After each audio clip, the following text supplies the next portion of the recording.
A gente tem que falar do que teve no intervalo entre o último vídeo que eu fiz, que foi do Congresso de Viena, 1814 e 1815, e a Revolução de 48, Primavera dos Povos também. O pré-revolução de 1848. Em 1814 e 1815 tivemos então o Congresso de Viena, né? Como tratado no último vídeo, a França derrotada e os princípios de legitimidade, equilíbrio, restauração, que queriam trazer, muito por conta também da Santa Aliança, que foi formada a Rússia, Prússia e Áustria, o antigo regime de volta à Europa. E, forçadamente, isso também valeu para a França, que era o país derrotado, tinha passado por Revolução Francesa, tinha passado por Era Napoleônica, mas voltou porque estava lá atrás, que era o antigo regime, que era o absolutismo, dessa vez com o Luís XVIII, que era irmão do Luís XVI, que tinha sido decapitado lá na Revolução Francesa. E depois do Luís XVIII, que foi quem a gente tratou no último vídeo, veio Carlos X, que era um rei ultra realista, ou seja, super, hiper, mega, blaster, master absolutista. Então ele pregava censura, ele aumentou mais ainda o valor mínimo para você poder votar, que era voto censitário lá na França, né? Entre outras medidas super absolutistas que ele tomou naquela época. Pois bem, tava lá o Carlos X, que veio depois do Luís XVIII, que veio depois do Napoleão, que veio depois, que veio antes do Congresso de Viena.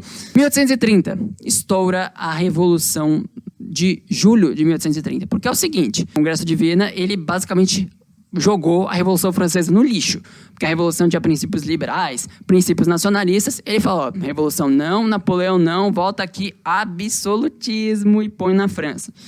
E não é isso que o povo queria, não é isso que os burgueses queriam, não é isso que os camponeses queriam, ninguém queria isso. Jornadas de julho de 1830, gente de diferentíssimas camadas da sociedade, inclusive aí você vai lembrar do momento aleatório que a gente fez enquanto falava da Revolução Francesa, que é do quadro A Liberdade Guiando o Povo, caracteriza essa revolução, a Revolução de 1830 e não a Revolução Francesa, como muitas vezes a gente vê. Mas não é isso que vem ao caso.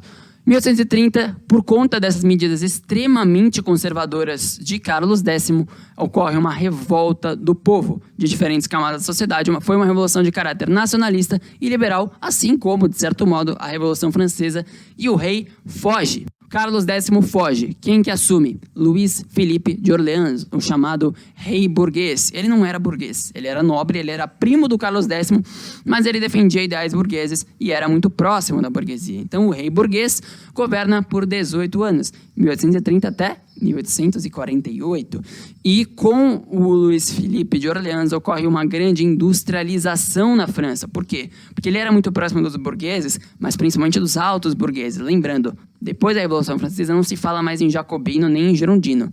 É alta, média e baixa burguesia, novamente, certo? E com esse apoio da burguesia industrial, com a alta burguesia, os donos de fábricas, ele mantém o voto censitário, ele dá liberdade de expressão, acaba com a censura, liberdade de opinião, dá maior autonomia para o legislativo. Então, medidas liberais, medidas que agradavam muito a burguesia, principalmente os mais ricos da burguesia, e o Estado laico. Então, ocorre um grande distanciamento do Estado em relação à igreja, acabam ficando bem paralelos, assim.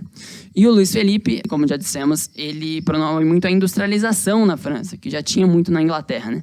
Junto da industrialização, o que vem? A proletarização. Enquanto eu estava ensaiando aqui, eu não acertei nenhuma vez. Agora foi bom que eu acertei proletarização dos antigos camponeses e sans-culottes, né? Os trabalhadores urbanos, eles tornam-se operários. E aí, com a proletarização, ocorre aquela chamada polarização da burguesia liberal, dos donos de fábricas e dos operários proletariados, que são os dominantes e os dominados, os donos do meio de produção. Aqui a gente vai entrar numa coisa de sociologia que não é o caso, mas esse proletariado, se você sabe bem, os operários naquela época tinham péssimas condições de vida, de trabalho, e até por conta disso surge naquele mesmo contexto dos anos 40, né, do século XIX, novos ideais. Então, o socialismo utópico, o socialismo científico e o anarquismo. E são três movimentos anticapitalismo, de certo modo, né, com os seus defensores, os seus teóricos.